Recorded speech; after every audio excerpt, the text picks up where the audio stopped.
Now let's go to the BBC, and Michael Shellenberger reports that the head of the public broadcaster has vowed to pursue the truth with no agenda by reporting fearlessly and fairly.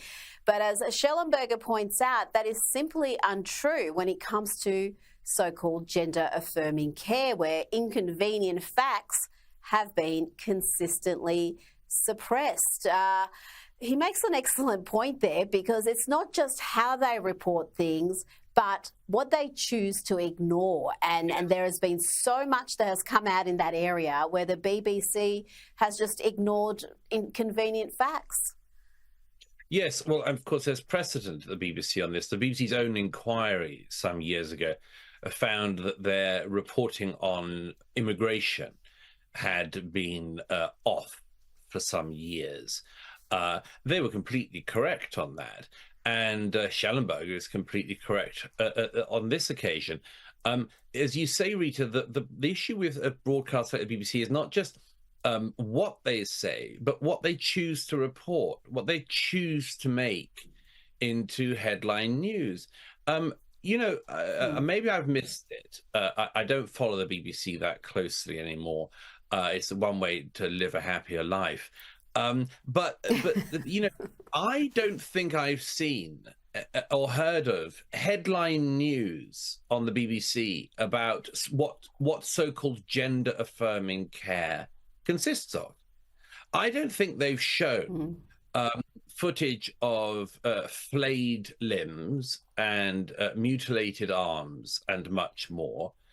We just hear these cotton wool banalities like gender affirming care, and the fact they don't look into things like that tells us an awful lot. Just as for years the BBC would talk about the plight of migrants, always, never the plight of people who lived in the areas that those people were coming into, who would undercut their labor, undercut their own employment, and bring all sorts of not particularly happy diversity into their neighborhood.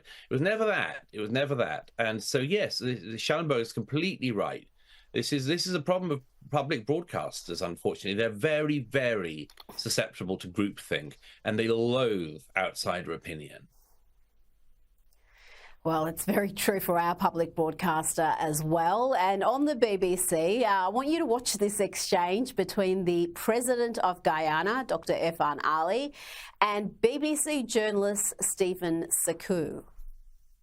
It's more than 2 billion tonnes of carbon emissions will come from your seabed, from those reserves, and be released into the atmosphere. I don't know if you, as a head of state, went to the COP in Dubai. Let me stop you right there. Do you know that Guyana has a forest forever that is the size of England and Scotland combined?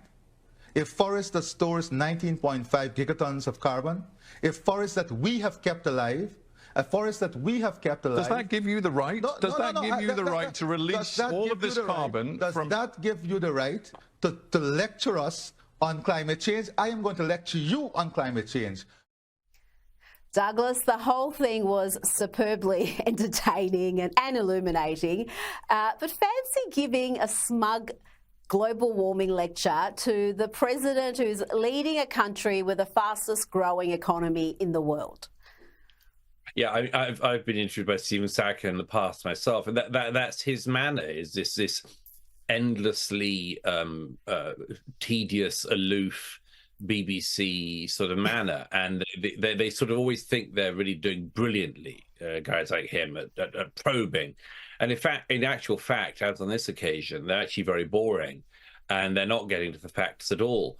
Thank goodness Irfaan Ali did.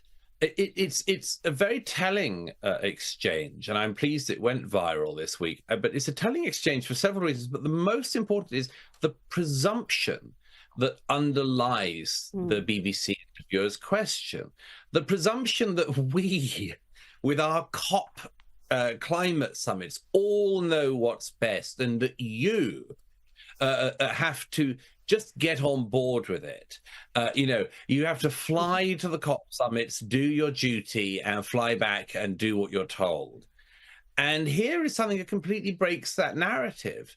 I was delighted to see it, and delighted to see somebody standing up to this. And it's a hectoring and a bullying way of going about things. Maybe I always think that, you should go into any exchange on the presumption the person you're speaking with might have something to tell you. And only the BBC interviewer and that type of journalist goes in thinking, I'm going to go to tell this person, this head of state, how to behave, what to think, what to do.